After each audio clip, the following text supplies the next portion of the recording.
In front of me is Motorola Edge 50 Fusion, and today I would like to show you how you can add photos to text message. Begin by opening Messages and selecting or creating a chat.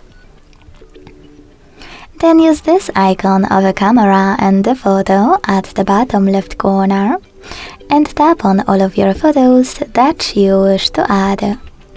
If you can't find them here, select Folders at the top. Look for your photos here and click on the chosen one to add it. Thanks so much for watching. If you enjoyed this video, leave a like, comment and subscribe.